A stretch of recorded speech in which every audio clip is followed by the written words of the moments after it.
2000 সালে নিউজিল্যান্ডের কাছে হেরেই চ্যাম্পিয়ন্স ট্রফির ফাইনাল থেকে বিদায় নিতে হয়েছিল সৌরভ গাঙ্গুলির ভারতকে। সেই নিউজিল্যান্ডকে 25 বছর পর দুবাইয়ের মাটিতে হারিয়ে ভারত চ্যাম্পিয়ন্স ট্রফি জিতল। এদিন দুবাইয়ের মাটিতে নিউজিল্যান্ডের বিরুদ্ধে 4 উইকেটে জয় পেল রোহিত শর্মার দল। এটি ভারতের তৃতীয় চ্যাম্পিয়ন্স ট্রফি জয়। ফাইনালে টস জিতে প্রথমে ব্যাটিংয়ের সিদ্ধান্ত নেন কিউই অধিনায়ক মিচেল সান্টনার। প্রথমে ব্যাট করে 50 ওভারে 7 উইকেট হারিয়ে 251 রান সংগ্রহ করে নিউজিল্যান্ড। প্রথমে ব্যাট করতে নেমে শুরুটা ভালোই করেছিল নিউজিল্যান্ড, তবে 7 ওভার 5 বলে 57 রান যখন দলীয় স্কোর, তখন উইল ইয়ং প্যাভিলিয়নে ফেরেন। 15 রান করে আউট হন। অন্যদিকে দলের অন্যতম ব্যাটিংয়ের ভরসা রাচিন রবীন্দ্র শুরুটা ভালো করলেও বড় স্কোরে নিয়ে যেতে পারেননি। 29 বলে 37 করে আউট হন রাচিন রবীন্দ্র। 11 রান করে আউট হন দলের ব্যাটিংয়ের অন্যতম ভরসা কেন উইলিয়ামসন। টম ল্যাথমও বেশিক্ষণ ক্রিজে থাকতে পারেননি। 14 রান করে আউট হন। 108 রানে 4 উইকেট হারে নিউজিল্যান্ড যখন কঠিন পরিস্থিতির সম্মুখে দাঁড়িয়েছে, সেই সময় দলের হাল ধরেন দলের 2 অভিজ্ঞ ব্যাটসম্যান ড্যারি মিচেল এবং গ্লেন ফিলিপস। দুজনে মিলে 57 রানের পার্টনারশিপ করেন। দলীয় স্কোর যখন 165 রান, তখন নিউজিল্যান্ডের পঞ্চম উইকেটের পতন হয়। 52 বলে 34 রান করে আউট হন গ্লেন ফিলিপস। 211 রানে নিউজিল্যান্ডের ষষ্ঠ উইকেটের পতন হয়। 101 বলে 63 রান করে আউট হন ড্যারি মিচেল। এদিন তিনি নিজের সাধ্যমতো চেষ্টা করেছিলেন, কিন্তু বেশি বল খেলে নেওয়ায় শেষ দিকে মারতে গিয়ে আউট হন ড্যারি মিচেল। 2023 ক্রিকেট বিশ্বকাপের সেমিফাইনাল ভারতের বিরুদ্ধে কিন্তু এই ড্যারি মিচেলই 119 বলে 134 রান করেছিলেন। এদিন তিনি যেভাবে ব্যাট করছিলেন, হয়তো নিউজিল্যান্ড সমর্থকরা ভেবেছিলেন যে তিনি শেষ দিকে তার ব্যাটিং ঝড় দেখাবেন, কিন্তু চেষ্টা করেও পারেননি। 101 বলে 63 করে কিন্তু তাকে প্যাভিলিয়নে ফিরতে হয়। তবে এদিন নিউজিল্যান্ডের হয়ে যথেষ্ট ভালো ব্যাটিং করেন মাইকেল ব্র্যাসওয়েল।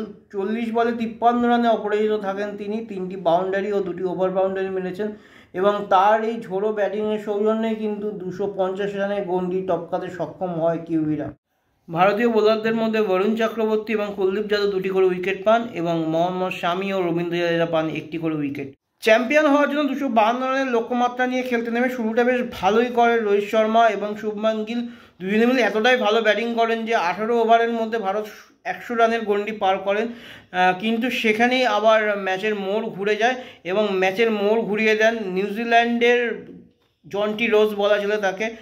যেভাবে এই টুর্নামেন্টে দেখা গেছে, যার কথা বলা হচ্ছে গ্লেন ফিলিপস, যেভাবে এই টুর্নামেন্টে অসাধারণ ক্যাচ ধরেছেন এবং জন্টি রোজের মধ্যে যেভাবে উড়ে গিয়ে ক্যাচ ধরেছেন, সেটা আপনারা দেখতেই পেয়েছেন যে গ্রুপ পর্বের ম্যাচে বিরাট কোহলি তিনি যে অসাধারণ ক্যাচ ধরেছিলেন, এবং এদিন তিনি কিন্তু আমাদের শুভমান গিলের অসাধারণ একটি ক্যাচ ধরলেন, যে ক্যাচটা হয়তো মানে কতটা ভালো সেটা ভাষায় প্রকাশ করা যায় না। আপনারা নিশ্চয়ই বলবো না, আপনারা সকলেই সেই ক্যাচের ভিডিও দেখেছেন এবং সত্যি একটি অনবদ্য ক্যাচ ধরেন তিনি। এবং শুভমান গিল আউট হয়ে যাওয়ার পর কিন্তু বিরাট কোহলিও বেশিক্ষণ ক্রিজে থাকতে পারেননি। মাত্র 1 রান করে এলবিডব্লিউর শিকার হন মাইকেল ব্র্যাসওয়েলের বলে। এরপর রোহিত শর্মা এবং আমাদের শ্রেয়াস আইয়ার মিলে স্কোরকে এগিয়ে নিয়ে যান। তবে রোহিত শর্মা ভালো চেষ্টা করলেও একটা সময় কিন্তু শ্রেয়াস আইয়ার রোহিত শর্মা সেভাবে রোটেট করতে পারছিলেন না। তার জন্য নিউজিল্যান্ডের স্পিনারদের নিয়ন্ত্রিত বোলিংয়ের কথা বলতেই হয় এবং ফিল্ডিং যেভাবে সেই সময় এটা হচ্ছিল, ভারতের উপর চাপ সৃষ্টি করছিল নিউজিল্যান্ড, এবং সেখানেই হয়তো রোহিত শর্মা চাপে পড়ে গিয়ে অহেতুক স্টেপ আউট করে মারতে গিয়ে আউট হন তিনি। রোহিত শর্মা যে সময় আউট হন সেই সময় কিন্তু ম্যাচের মোড় ঘুরে যেতে পারত নিউজিল্যান্ডের দিকে, কিন্তু সেটা হতে দেননি দলের 2 তরুণ ব্যাটসম্যান শ্রেয়াস আইয়ার এবং অক্ষর প্যাটেল। শ্রেয়াস আইয়ার অক্ষর প্যাটেল এই টুর্নামেন্টে, এই চ্যাম্পিয়ন্স ট্রফিতে বেশ ভালোই পারফর্ম করেছেন এবং ফাইনালেও কিন্তু তারা যথেষ্ট ভালো পারফর্ম করলেন।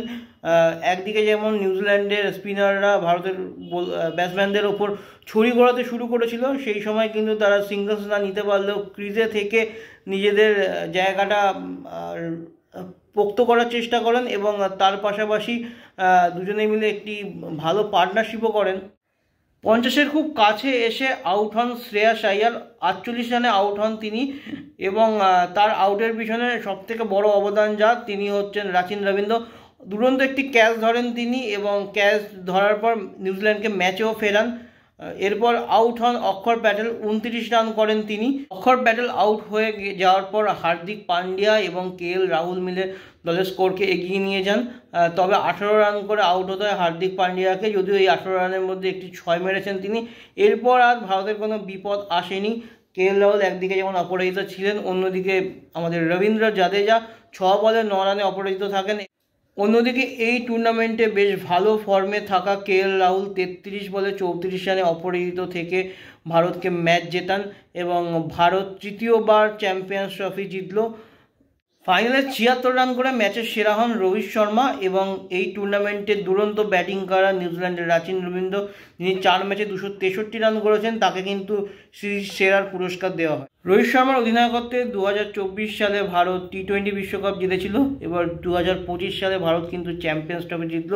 তাই ভারতের এই চ্যাম্পিয়ন্স ট্রফির জয় কিন্তু একটা আলাদাই মুহূর্ত সৃষ্টি করলো এবং চ্যাম্পিয়ন্স ট্রফির জয়ের পর ভারতের বিভিন্ন জায়গায়, দেশের বিভিন্ন জায়গায় এবং দেশের বাইরে বাজি ফাটতে শুরু করে এবং দেশবাসীরা যেভাবে চ্যাম্পিয়ন্স ট্রফি জয়ে আনন্দে মেতে ওঠেন, সত্যি সেটা মনে রাখার মতো। এবং সবথেকে উল্লেখযোগ্য বিষয়, বর্ডার গাভাস্কার ট্রফি হেরে যাওয়া, নিউজিল্যান্ডের কাছে ঘরের মাঠে হেরে যাওয়ার পর ভারতের কোচ গৌতম গম্ভীরকে নিয়ে যেভাবে সমালোচনা হচ্ছিল, তার কোচিং নিয়ে যে প্রশ্ন উঠছিল, সেটা কিন্তু জবাব দিয়ে দিলেন তিনি চ্যাম্পিয়ন্স ট্রফি জয়ের মাধ্যমে।